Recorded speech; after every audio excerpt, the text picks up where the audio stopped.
So now back to our discussion of the first dimension. So what we're going to talk about now is how the planets function and how the planets operate. And so we're going to talk about this before we're actually going to talk about what the planet's nature and description are. And the reason we're going to talk about this first is because when you start learning about what the planet's natures and what the planet's descriptions and characteristics and things that make it up, and you start to learn about these planets, you're going to want to go into a chart and see, oh wow, this Venus rules relationships or whatever. Let's see how Venus is situated in the chart. Well, first off, you're going to want to know what Venus is going to be doing in the chart. So all the characteristics that you're going to learn about Venus, all the qualities, what they're going to do is they're going to represent, all those qualities are going to tie together, and it's going to show you how that planet always represents certain things in the chart. And that is one of the first things we're going to talk about today, which is about Karaka, what a Karaka is. So a Karaka is a producer and a signifactor, and it's based upon those characteristics, based upon those qualities, based upon those traits of the planet. And once you learn all that, you'll find out that Venus has a say in relationships. And I'm not going to get into why that is. We will save that for later videos when we talk about each planet individually. Now, so a Karaka. Karaka is, like I said, a producer and a signifactor. And it is something that the planet always, in all charts that you will ever look at, it doesn't matter whose chart it is, man, woman, Venus is going to rule relationships. Venus is going to have a say in weddings. Venus is going to have a say in vehicles. And with that being said, it's always the case. You always look at every chart for that. But you also, you always want to look at multiple things. This is one of the most important things to learn about astrology, is that it's never just about one thing. So you always want to look at the Karaka, which is the producer of the signifactor, which is like the baseline energy that a certain planet, every planet is a Karaka for something. And typically when planets are Karakas, they're Karakas, well, I like to categorize it into 3 different ways. A planet is a Karaka for something on like an internal experience in our life. For example, Jupiter rules joy, Jupiter rules wisdom. Those are things that you can't hold, they're not tangible forms and stuff, but they're inside of us. And so then there's that, there's the internal. And then a planet also rules external things in life. Like, for example, Venus rules vehicles. As mentioned, vehicles are an external thing in the world. Your car, your truck, your skateboard, your bicycle, all of those kinds of things, Venus has a say in those kinds of things. Now, also then a planet rules people in the world. For example, Sun is the Karaka for father. Moon is the Karaka for mother. 2 examples. It's just people in the world, and it's always those things. Whenever you're talking about mother, yeah, Moon has a say in that. And so that's kind of the way a Karaka is. So you find out the Karaka ships, and it's all based upon that planet's nature. That planet rules those kind of Karaka ships because that planet has the qualities to do that. And then the other way the planet operates is by what it actually rules in the chart. So the Karaka is like the energy that the planet has, so it's kind of like bringing that to fruition based upon its inherent energy. And then there's actually the things that the houses represent the tangible things in our lives. For example, the 4th house also represents vehicles. Venus represents vehicles. So Venus is like the energy, so Venus will always represent vehicles. Every chart you see, Venus will represent the vehicles. And you want to judge Venus's status using the appropriate 3rd dimension techniques. And so with that being said, then also you would look at the 4th house. You would look at the 4th house because the 4th house is going to be the actual physical concrete thing, the vehicle. And the 4th house always rules vehicles as well. But the difference is the 4th house changes throughout each chart. Maybe the 4th house is in Libra in one chart. And then maybe the 4th house is in Leo in another chart. Since Venus rules Libra, Venus would have a really big say in that chart about vehicles because it's a Karaka for it, and it rules that fourth house. And then at the same time, now if it were Leo, the Sun, which doesn't normally, just based on its nature, doesn't rule vehicles, but now based upon the fact that it rules the 4th house because it's in the sign of Leo, which is the Sun's sign, the 4th house is in there, then the Sun is going to become the 4th lord. So the Sun is going to have, so you would look at Venus and you would look at Sun to be able to understand these things. So with that being said, so you always want to look, and that's a very important rule in astrology to know, is that you always want to look at multiple things to see You never want to just see, oh, Venus looks terrible in this chart. I bet this person just has vehicles that explode daily or something. They burn on fire, and which can be the case because Venus is poorly situated in the chart. And then, but then they're like, no, that never happened to me. Why? Because their fourth house is wonderful, and their fourth lord is doing wonderful as well. So the actual thing in the world is great. It's just maybe it's not, maybe they had some trouble producing it, or maybe it has to do with the fourth dimension, the timing of the event. So maybe they're not running a Venus time period. Maybe they run a Venus time period when they're younger, and here they are at age 50 and they're like, oh, I have no problem with vehicle because they're in the sun period. Now, with that being said, so you have that. You have the fourth house, you have the fourth lord, and you have the Karaka, Venus. So what needs to be understood too is, so there's kind of two things there when it comes to that fourth house. There's the actual Rashi itself, where the fourth house is, and how that's doing. So you would want to look at that. You want to see how that's doing. That's going to have a say. And then there's the fourth lord that owns that Rashi and how that actual planet is doing. So there's kind of three things there. There's actually the Karaka, the house lord. So those are three ways to look at something. So it's very important to understand that. Now let's kind of talk a little bit about, I have this analogy that I like to use when it comes to understanding the difference between like the sign, well, not the difference, but kind of the way they all work together and how they function. So I like to use the analogy of baseball. So we're going to talk about the sign, the Rashi. We're going to talk about the house. We're talking about the house lord, and we're going to talk about the Karaka, and we're going to kind of show how these things are related in this analogy. So, to play baseball, the first thing that you need, obviously, you need a place to play. You're going to need a baseball field, a stadium, a big grassy lot. You're going to need somewhere to play baseball. That is what the sign is. That's what the Rashi, that's what it is. It represents that arena where things happen, that field where the game can be played at. And then, if you're going to play baseball, what else would you need? Well, you would need a baseball bat, you would need a glove, you would need a baseball, you would need people. Those are all things that are ruled by the houses. Those are the concrete, physical things that are there that you're going to need to play baseball with. Even the fans, the fence, the umpire, everything. You're going to need all of those things, the bases, the players. Those are all going to be ruled by the houses. And then you have the house lord. So what the house lord is, the house lord obviously represents all those individual items that I just mentioned, but it's like how they all come together and what they're doing, and how it's about more like the game and how the game is getting played. Like you have to, in a baseball game, you have a pitcher throw a pitch, batter hits it. Like that kind of action and interaction, that represents what the house lords. The house lords show that. The houses themselves are just the things. They just sit there because they're in the Rashi. They're in the field. So they're just like the things that are in the field. And then it's like the interaction of the things in the field. That is the idea of the house lords. And then you have the Karakas. So then what is the Karaka? The Karaka, which is a producer. See, that's like the infrastructure of the so if you were talking about like a baseball team, more so than just like two kids going to play baseball at the park.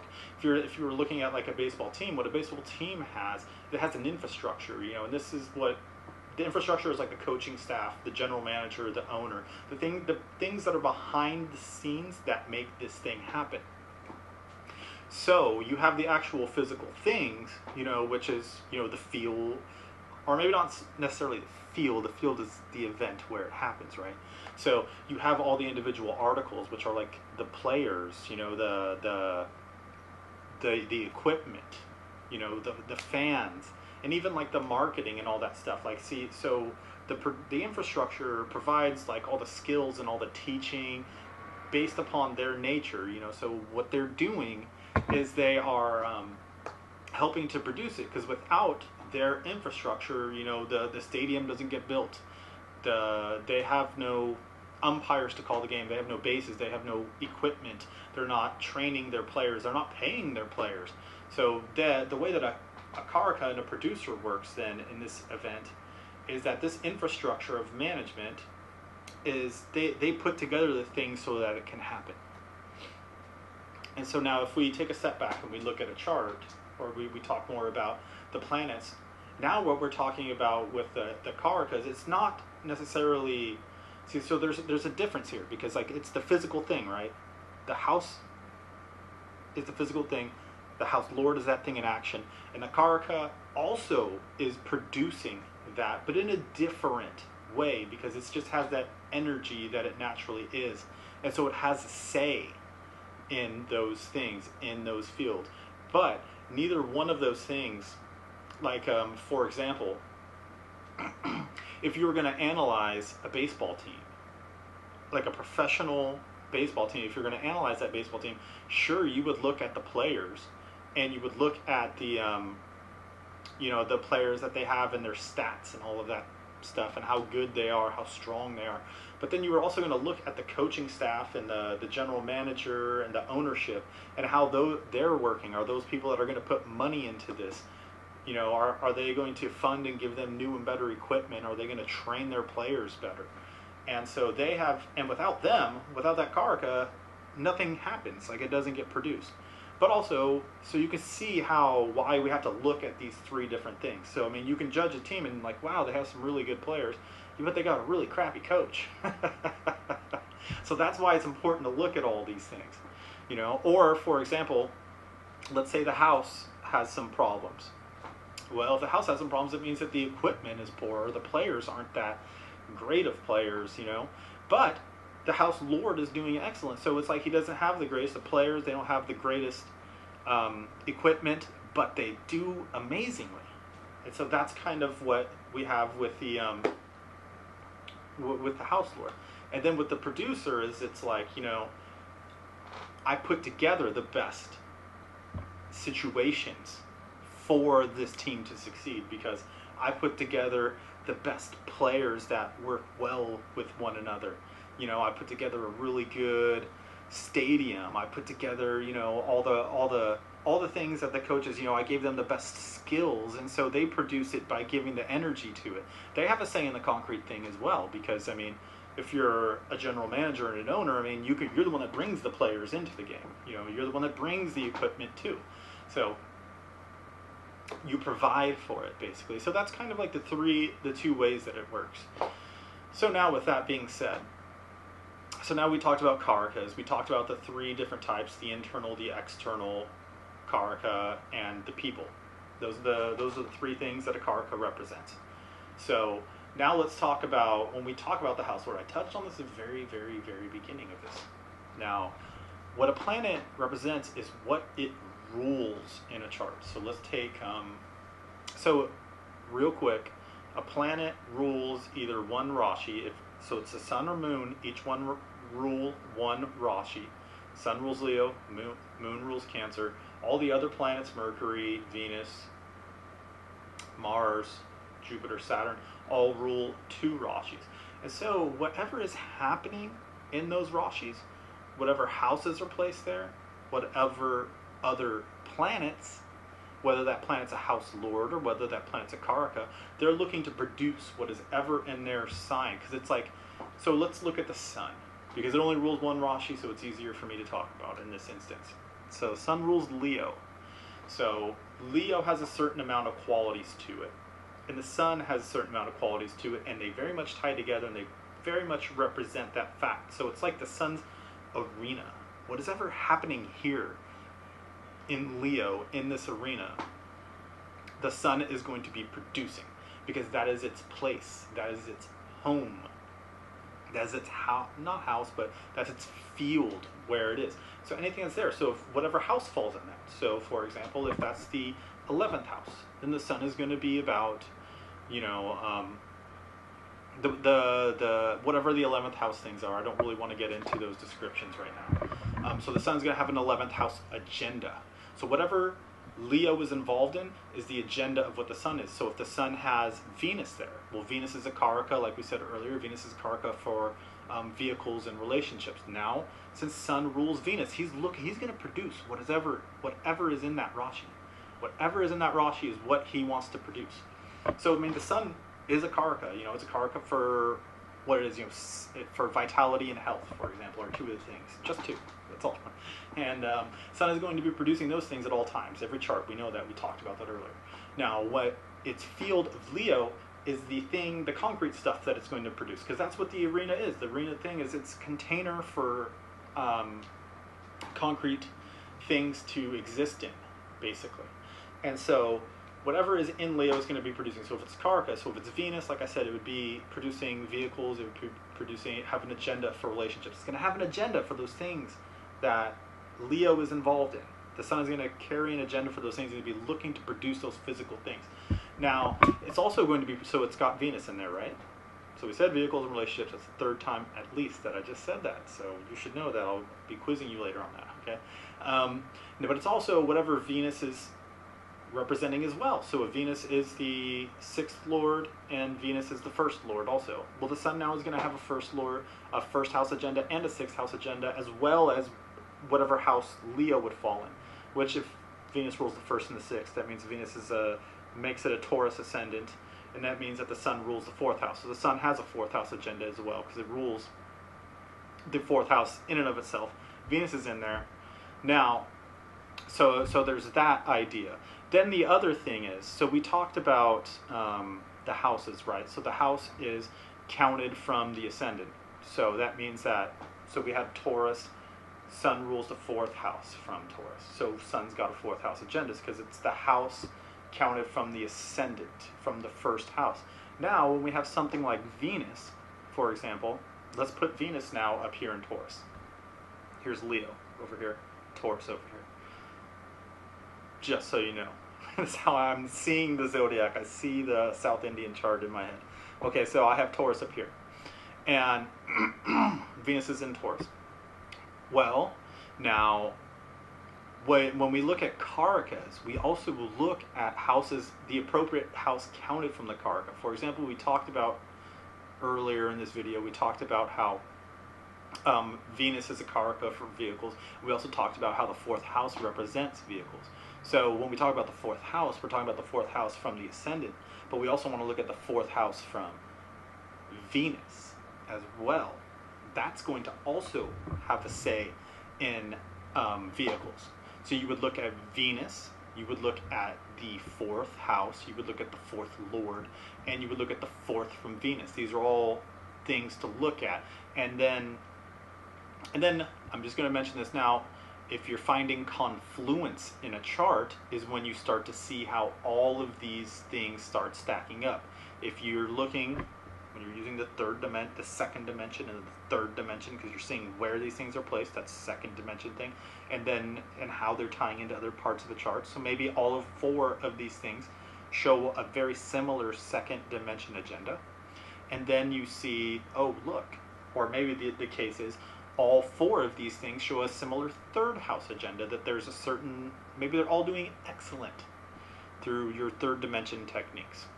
And so you're like, oh, okay, yeah, this person's going to they're going to have no problems with vehicles, or they're going to have a lot of luck, or whatever the situation is. So it's always important to look for confluence. So it's important, and just to know that what the planet, to tie it all together, what the planet is looking to produce is what it naturally is as a Karaka, which is based upon its qualities, and what it's going to represent those Karaka ship, the Karaka ship that it has is going to be the same in every chart that you look at, and then what's going to be different in every chart is going to be whatever it rules.